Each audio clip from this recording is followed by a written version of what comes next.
So I'm going to introduce Dr. Mickey Leibowitz, Mickey to me, who I had the pleasure of meeting through several mutual acquaintances, including Dr. Fish, who will be our closing speaker, and I will speak more about him later because he and I go way back. But I first met Dr. Leibowitz about probably a year ago, just about a year ago, and have really enjoyed my conversations with him. You're going to find, number one, incredibly witty and intelligent man. He will have you entertained this whole time, but he brings with him an incredible, unique experience, which I will let him share. But I do have a bio, which in true Mickey style had me laughing the first time I read it and continues to have me laughing. I am so honored to have you here speaking with us.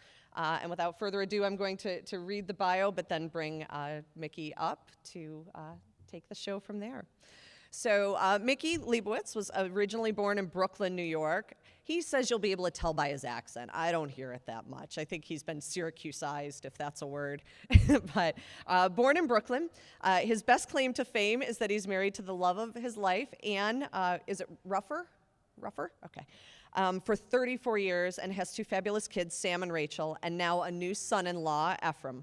Professionally, he did his undergraduate right here locally at SUNY Oswego, where he played on the basketball team and still holds 2 assist records, which is not too shabby, so congratulations. However, and these are his words, not mine, because his GPA was higher than his PPG, or points per game, he went to med school here in Syracuse and didn't continue his professional basketball career. Afterwards, he specialized in internal medicine and subspecialized in endocrine diseases, so conditions that affect the body's hormones, so like diabetes and such. All of that he did here in Syracuse. He's been in a variety of medical practices beginning in 1991 and then leaving in 2007. He wrote a book about why he left his practice called Losing My Patience, and that's patience with a C-E, not a T-S. A true bestseller in the Leibowitz household, but I imagine elsewhere as well, as this is a message that I think many of us should really see, hear, and read. Since leaving practice, he's worked at the VA hospital for 2 years, serving our veterans and teaching our residents and students until he was recruited to the second love of his life, Crouse Hospital. Congratulations, Crouse, by the way. Since 2010, he's been working as the medical quality director, trying to make the hospital as safe, high quality, efficient, and cost-effective as possible. When not working, he likes to unleash his creative energies and has written a full-length romantic comedy screenplay, a couple of TV show pitches, made a rap video, which I really wish you had brought to show today, because I would love to see that. Has written a rap video about reducing infections and complications in the hospital, and most recently has written lyrics for 3 songs, including a cool hip one about Christmas in Key West. Not bad for a middle-aged Jewish guy from Syracuse. Today, he will present on the wellness, health, or lack thereof of American physicians. It is my true honor to present Dr. Mickey Leibowitz.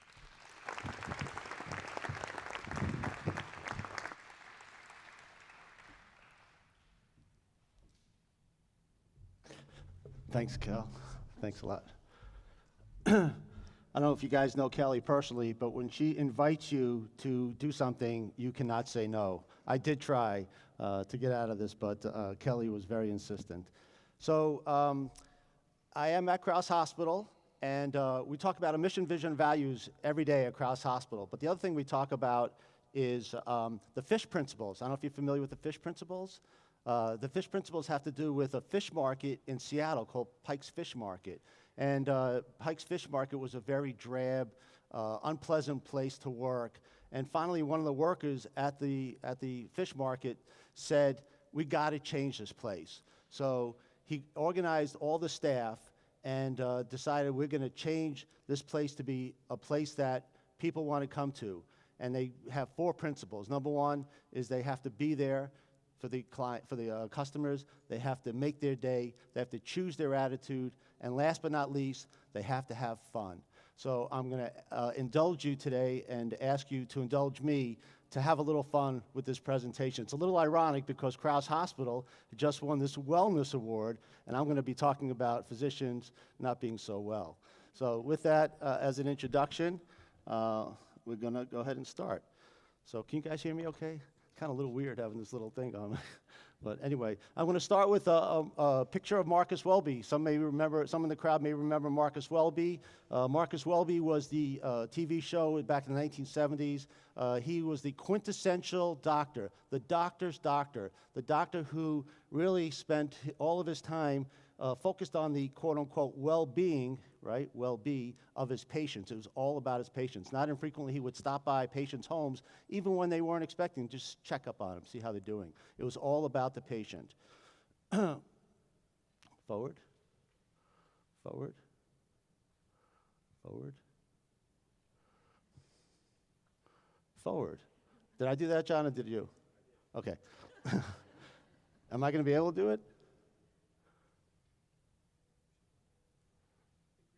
Yeah.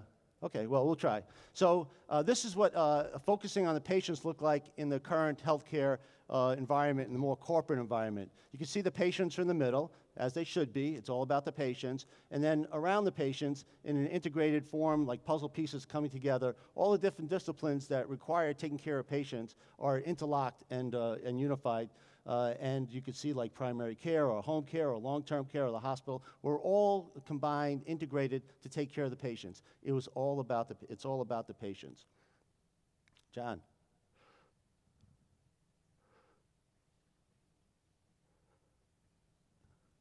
Talk amongst yourselves a little bit. Oh, am I pushing the wrong button? Yeah, the big green button. Oh, the big green button. 2 green buttons on here. Failed that test. Okay. Okay, so today we're going to have a twist in the usual paradigm. We're not going to talk about the people who are receiving care. We're going to talk about the people who are receiving the care, and that is the physicians. And so I try to have a little play on words. Maybe it didn't work so well, but it was supposed to be we need our doctors to be well. And if not, then the American healthcare system may in fact be at risk. Still with me on that one? Kind of lame one, wasn't it? So let's just jump right in and have a little fun, right, about a serious topic. So the first question is, what is going on with the health of the American physician? And as my grandmother, who was 90 years old in this picture, beautiful woman, would say, the physician's emotional health is not good. So there are multiple studies. This is a very hot topic in today's world.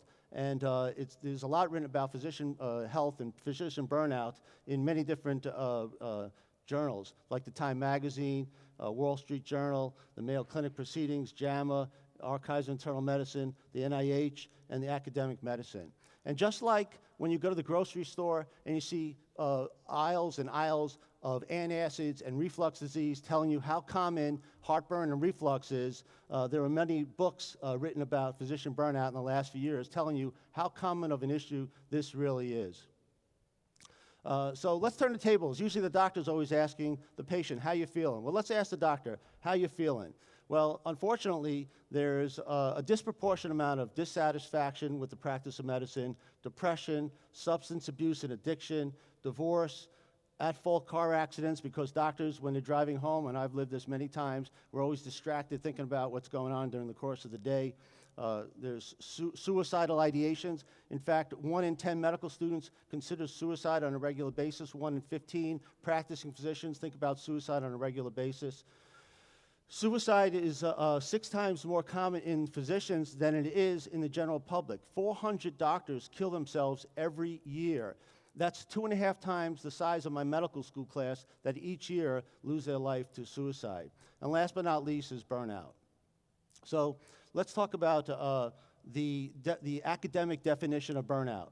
Emotional exhaustion, loss of meaning in work, feelings of ineffectiveness, a tendency to view people as objects rather than human beings. And when you're physically, emotionally, and spiritually exhausted, Rhett Butler might say this much better than I could ever say it in Gone with the Wind about how doctors are really feeling when they're burnt out. Frankly, my dear, I don't give a damn. So doctors might say, I just don't give a damn. I am just so beaten down, broken up, and burnt out. So when it comes to numbers, this most recent survey that was done by the Mayo Clinic Proceedings in 2015 surveyed 7,000 doctors. And what they found is that in 2011, 45% of the doctors were burnt out, and now over half of the doctors that you're seeing when you go to the physician's office are burnt out. Some might cynically say that the other half of the doctors who say they're not burnt out are lying because they're too stoic to admit that they really are. The burnout rate is twice as high in physicians as it is in the general population. How about work-life balance? In 2011, 48% of the docs felt like they had good work-life balance, down to 40%. And compared to non-physician workers, the work-life balance is actually getting better. So all the work that Kelly's doing and everybody's doing to make their place of employment better is working. They have better work-life balance. Not true for physicians. So you might say, which physicians are at risk here? And unfortunately, the answer is all of us. Although the doctors that you might see most commonly are the ones who are feeling most burnt out. Emergency physicians, critical care, family medicine, OBGYN, internal medicine, they top the list. So it didn't start out this way.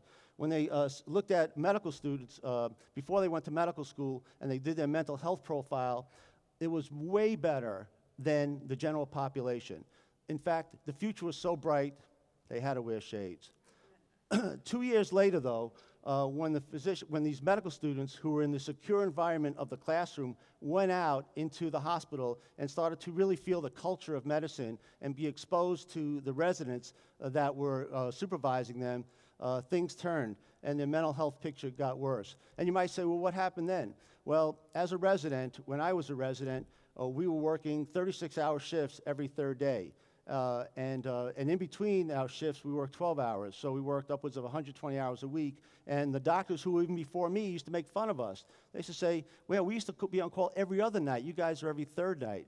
And so when it comes to the residents now, 75% of them are, because of this culture and this environment, are burnt out. And when they're burnt out, what happens? It negatively impacts on the care that they can deliver to the patients that they see, and becomes a vicious circle. The irony is that the residents feel really bad that they're delivering this poor care to the patients, that they could really do better, which leads them to feel guilty, which leads them to be more depressed and more burnt out, which makes them deliver even worse care, and yada, yada, the vicious circle.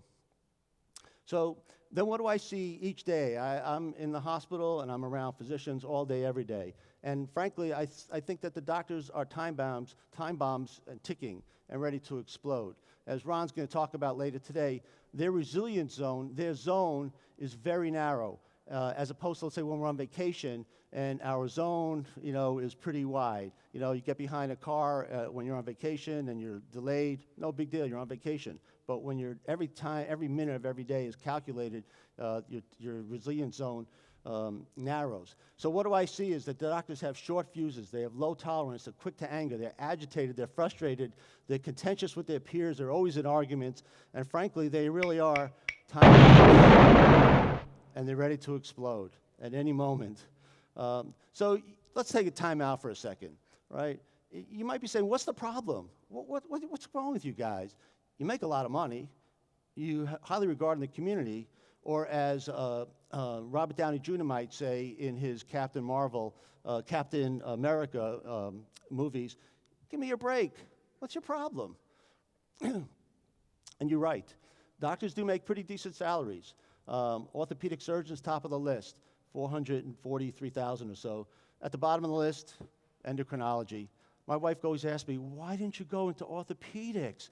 And I would say to her, I know, but there's saws and there's cracking bones and drilling, and I like to think. That's what I do, I think. But nonetheless, I also really liked endocrinology, and there's a whole story why I went into it. How about prestige?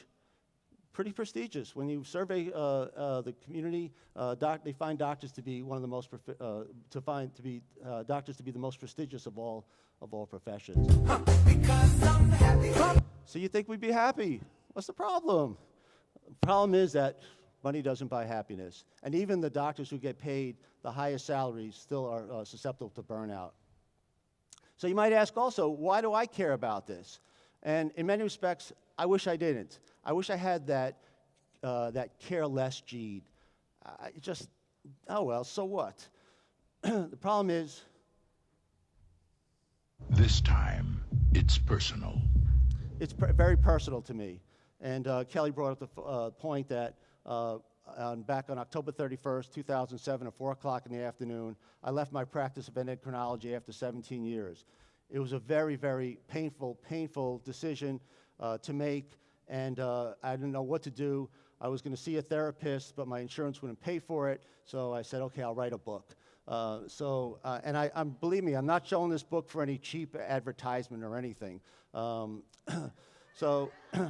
But I will say that if even one person bought the book, you would have doubled my sales. So feel free. But really, the book was a voice. I wanted to give voice to the people that are in the trenches, doing the hand-to-hand combat each day, on the front line, seeing patients. And I don't know if people really understood that, yes, it's really important to talk about the people receiving care, but what about the people who are delivering the care? And to this day, I feel guilty and saddened that I left my practice. I think about it all day, every day, and I think, man, I should just go back, especially there's such a need for endocrinologists in our community. Talk about wellness, diabetes is going this way, the number of endocrinologists are going that way.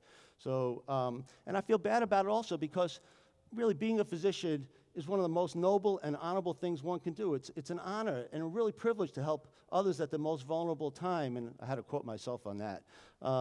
It also, for me personally, as a Jewish guy, and I'm sure other religions have the same, one of the foundations of being of Judaism is this concept called Tikkun Olam, which is repairing the world. It's making the world better.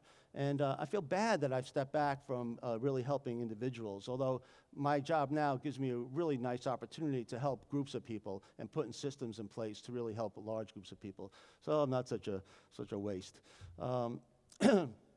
The other thing I feel bad about is some of the nicest, most kindest people I ever met in my entire life were in my medical school class.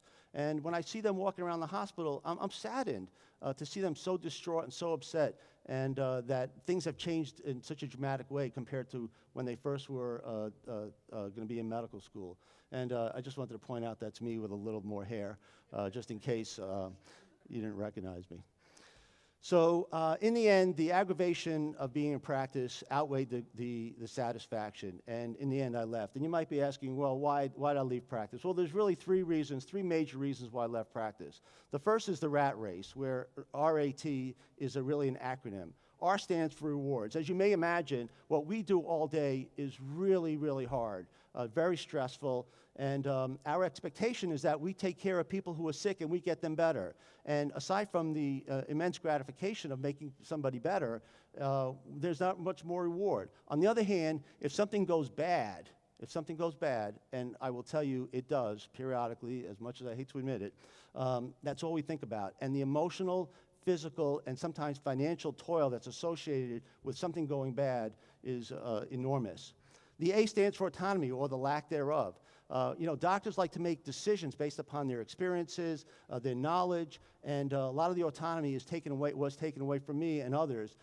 As an example, if I wanted to order a test, I had to get pre-authorization from an insurance company, from somebody who never saw the patient and made decisions based upon what I thought was most important, especially because I'm sitting right in front of the patient. The T is time. And this was the one that was really the hardest, because every second of every day was calculated, from the time I woke up, from the time I went to the bathroom, and how I was going to brush my teeth, and how much time I was going to take in the shower, and then how I was going to move through the kitchen. And then each day, I would see one patient after the next, after the next. There was no wiggle room. There was no time really even to think. And so, as it turns out, some of the thinking I did was on my time off, when I really had a chance to kind of sit back and think about a complicated case. I tried to take 20 minutes for lunch. This is a bad visual, but I got to tell you anyway. So I had 20 minutes. What was I going to do? I had to go to the bathroom. I needed a bio break. I needed to eat. I needed to call some people on the phone. So I have this really bad image of me in the personal space with the table, doing my charts, eating my lunch, talking on the phone, and then a pharmaceutical rep, talking to me through the window or something. So that's how crazy the whole thing got. And then with time off was really restricted to hours. So on a weekend, I might have time to catch up on a couple of things from work, but I might have an hour or two to go out to Ron's place and hang out with Ron and Linda. So time was really precious and tough. The other reason why I left practice was the other team. And my basketball coach from college, when he used to describe the other team that we were playing against, he would say, men, he's from Alabama, men, they could run, they could jump, they could shoot, and they could holler. I didn't know what the heck he was saying, but it sounded like the other team was kind of good. And I will tell you that the other team that we were playing against in medicine was really good. The pharmaceutical industry and how they charged our patients the prices for the medications, and they couldn't afford it. The malpractice attorneys, the government regulations, and of course, but not least, the insurance companies. They could all run, jump, shoot, and holler better than I could. And then the final straw was the finance. I was working endless hours. I couldn't work any harder. I had a 6-month waiting list. Patients felt well served. But despite that, the finance of the practice wasn't making it. I was an employed physician at that time, so I was left with a decision. I would have to see more patients and make the same amount of money, or I would have to see the same number of patients and make less money. And I didn't think any choice was very good. So at that particular point, I said, that's it, and I left because of the finances. So in the end, I left. And, I thought I was just in my own, I was in my own little bubble. I was just giving my own little thoughts and wrote the book. And then after I wrote the book, I've gotten all these phone calls from all these different doctors, which was very reassuring to me, at least. And they all said to me, I'm glad you wrote the book, because now I don't have to. Saying that they were feeling the same thing that I was, and being in the trench and all the different pressures that I was feeling. So I left in 2007, and since then, you may have heard that the Affordable Care Act, Obamacare, has come into place. And with that, even though many of the concepts are very good, and I'll talk about that in a second, the stress level has been taken to the next level. So you might say, how did we get here in 2016? How do we get to this point in healthcare? So let's take a step back for a second, and the words of the King in Lewis Carroll's Alice in Wonderland, let's begin at the beginning and go until we come into the end, and then let's stop. So let's go to these, how do we get here in healthcare? There are really two milestones in healthcare. 1965 was Medicare and Medicaid, and 2010 was the Affordable Care Act, the Patient Protection Affordable Care Act. So my father, great guy, always wanted to talk to me about healthcare when he was a kid, and he thought it was, those were the days, my friend, we thought they'd never end. So he thought it was a much simpler time. And he tells me the story that when he was a kid growing up and he was sick, my Bubby and Zadie, which is Yiddish for grandma and grandpa, used to call the doctor, who dutifully came to the house and would listen to his heart and lungs, take a look in his ears and mouth, maybe tap on his belly, and then he'd give him a nice shot in his tuchus, which is the butt, and I don't know what he was getting. And then to pay, my grandparents would give the doctor maybe a pastrami sandwich, or maybe a bowl of borscht, or maybe some pickled herring or something, because they had no money to really pay him. And the doctor was very happy. He got some food, he took care of the patient, and he was on his way. What my father didn't know was that there were many people who were really sick, who either went without care, couldn't afford care and got charity care, or paid for care and went bankrupt. So with that going on and on, in 1965, Lyndon B. Johnson, flanked by Lady Bird Johnson, Harry S. Truman, who actually really started the whole health care reform, signed into law Medicare and Medicaid. And it was for doctors who weren't getting paid before, except for a pastrami sandwich. It was really a golden time. Gotta love David Bowie, don't you? May he rest in peace. So it was a golden time. All doctors had to do was see people or order a test, and they got paid. It didn't matter if the patients did well, didn't do well, it didn't matter. And so for the doctors who lived through these golden years, it was a fabulous time. The problem was the whole thing became a runaway train. Healthcare costs continued to rise. There was no money left on the money tree, and so in 2010... Oh, the times they are a-changing. Bob Dylan sang it beautifully. The times are changing. Things had to change. And with that came President Obama signing into law the Affordable Care Act.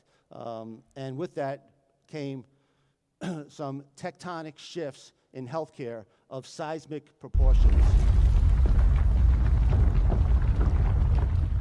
That's an earthquake sound. So with that, there was a whole paradigm shift. We went from how many people you could see to how many people you could see well, from quantity to quality, from volume to value. So the new word in healthcare is value. What is value? Value care is high quality at low cost. If you think about it from a food standpoint, going to the restaurants, you go to a really expensive restaurant, you get a lousy meal for a lot of cost, no value there. You happy? Who would be? However, you go to one of our restaurants here in town, Luigi's right there in the valley, or you go to Angotti's, you get a great meal for low cost. A lot of good value there, right? You're pretty happy. And that's the thing that's going on in healthcare. We want high quality at low cost. And they've taken this concept of value care, and Don Berwick, who's the director of Center for Medicare and Medicaid, came up with this Triple Aim idea. So there's 3 parts of delivering care in the future and now. Population health, which is how we take care of groups of patients. How do we reduce infections in the hospital? How do we reduce complications for groups of people in the hospital? How do we reduce diabetic complications? How do we take care of heart failure? Groups of patients. Experience of care, how do we give quality and safety to care and at a good cost? So the Triple Aim is a great idea. The problem is it was really short-sighted.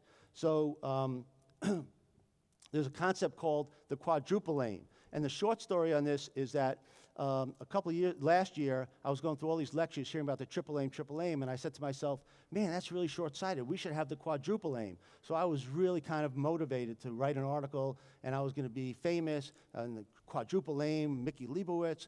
And so I was telling my friends about this, and they go, did you ever Google Quadruple Aim? I go, no, why would I Google Quadruple Aim? It's an original thought.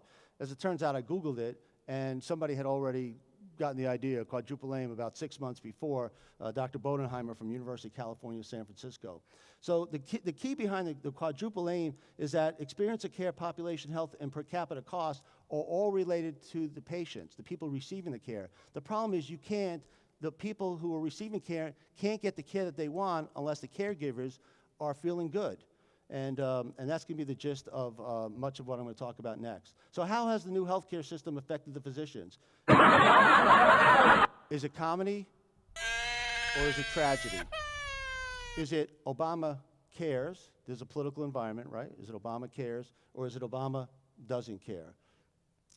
So the fact is that no matter what, change is hard for everybody. They did these functional MRI scans. So they put people in these MRI scans, and they changed the situation. And they put people in a situation where there was change and there was fear. And in those patients, the same area of the brain called the amygdala lit up. So change is fearful for everybody. And despite that, we're moving ahead. So to carry on, you remember where we're at? Change is hard. Still with me? Okay, everyone's shaking their head. Yes, thank you. So there are many hurdles for doctors to really jump over. One of the biggest hurdles is there's a whole new list of mnemonics for docs. There's HAYS and HACS and value-based purchasing, and the list goes on. And it really makes the docs crazy. And as all these new mnemonics spin around their heads, it makes them want to spin as well. So the other big thing for doctors going forward is a new concept called MACRA, and it's how doctors are going to get paid in the future. So they're going to get paid for reporting on their quality. Remember, we talked about value care. It's quality divided by cost. So doctors are going to get paid based upon their reporting of their quality metrics, and they're also going to get paid on how their metrics are, a big difference from how they got paid in the past, which was just based upon seeing patients and volume care. So let's talk about value care. Let's talk about the quality aspect of value care. You may remember, well, probably nobody does except me and some of the older guys in the group, that Herbert Hoover said, a chicken in every pot, a car in every garage. However, in the new healthcare world, of the Affordable Care Act, the goal is to have a patient for every physician for every patient and a computer in every office. And the computer in every office is to help with the reporting of all the data that they want to collect on us so that they could help with the payment. The problem is that the computer is not ready for prime time. And so the computer software makers have made their systems and asked the doctors to adjust to their systems rather than having the systems adjust to the workflow of the docs. And it's created enormous amounts of problems for us. In fact, studies have shown that doctors spend twice as much time in front of the computer that they do in front of the patient, which is exactly the opposite of why we went to medicine to begin with. We went into medicine to take care of people, and everything else that takes us away from that is what we consider noise. So it has created enormous amounts of problems for us doctors. In the end, the computer might look great, but the patient really continues to look sick. The other part about the Affordable Care Act and getting paid for quality is that there's intense competition that's going on. And there's intense competition Y'all ready for this? between the hospitals and between the doctors.